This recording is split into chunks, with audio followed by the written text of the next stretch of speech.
আসামিকে দায়মুক্তির চেষ্টাকারী তদন্ত কর্মকর্তার বিরুদ্ধে ব্যবস্থা। স্বরাষ্ট্র উপদেষ্টা: এ ধরনের কাজ আমরা কখনোই প্রশ্রয় দিই না। অন্তর্বর্তীকালীন সরকারের স্বরাষ্ট্র উপদেষ্টা লেফটেন্যান্ট জেনারেল অবসরপ্রাপ্ত জাহাঙ্গীর আলম চৌধুরী বলেছেন, ছাত্র আন্দোলনের হত্যা মামলায় তদন্ত প্রতিবেদনে তিনি আলোচিত আসামিকে দায়মুক্তি দেওয়ার চেষ্টায় জড়িত তদন্ত কর্মকর্তার বিরুদ্ধে আইনানুগ ব্যবস্থা নেওয়া হবে। বুধবার 25 ডিসেম্বর সন্ধ্যায় রাজধানীর কাকরাইলে সেন্ট মেরি ক্যাথেড্রাল গির্জায় বড়দিন উদযাপন পরিদর্শনের সময় সাংবাদিকদের প্রশ্নের জবাবে তিনি একথা বলেন। স্বরাষ্ট্র উপদেষ্টা বলেন, যিনি এমন কাজ করেছেন তাকে অবশ্যই আইনের আওতায় আনা হবে। তিনি বর্তমানে ছুটিতে আছেন, তবে ছুটি বেশি দিন স্থায়ী হবে না, তার বিরুদ্ধে ব্যবস্থা নেওয়া হবে। তিনি আরও বলেন, এ ধরনের কাজ আমরা কখনোই প্রশ্রয় দিই না। স্বরাষ্ট্র উপদেষ্টা জানান, এভাবে চার্জশিট বা তদন্ত প্রতিবেদন দাখিল করার নিয়ম নেই, কিন্তু তদন্তকারী কর্মকর্তা সেটা মানেননি।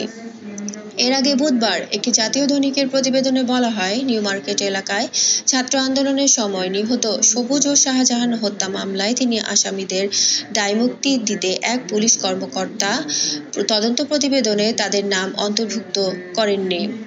প্রতিবেদনে বলা হয়, সাবেক আইনমন্ত্রী আনিসুল হক, ক্ষমতাচ্যুত প্রধানমন্ত্রী শেখ হাসিনার সাবেক উপদেষ্টা সালমান এফ রহমান এবং NTMC national telecommunication monitoring centre সাবেক মহাপরিচালক মেজর জেনারেল অবসরপ্রাপ্ত জিয়াউল আহসানকে দায়মুক্তি দেওয়ার চেষ্টা করা হয়েছিল।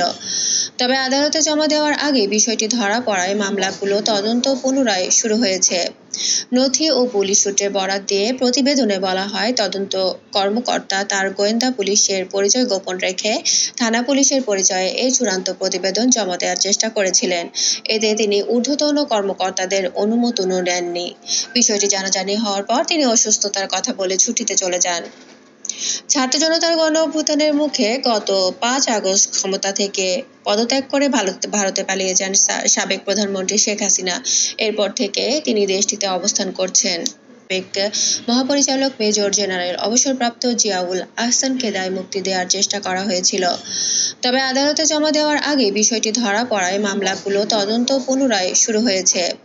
নথি ও পুলিশ সূত্রে বরাত দিয়ে প্রতিবেদনে বলা হয়, তদন্ত কর্মকর্তা তার গোয়েন্দা পুলিশের পরিচয় গোপন রেখে থানা পুলিশের পরিচয়ে এই চূড়ান্ত প্রতিবেদন জমা দেওয়ার চেষ্টা করেছিলেন। এতে তিনি ঊর্ধ্বতন কর্মকর্তাদের অনুমোদনও নেননি। বিষয়টি জানাজানি হওয়ার পর তিনি অসুস্থতার কথা বলে ছুটিতে চলে যান।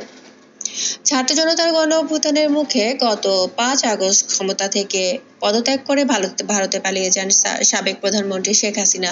এরপর থেকে তিনি দেশটিতে অবস্থান করছেন।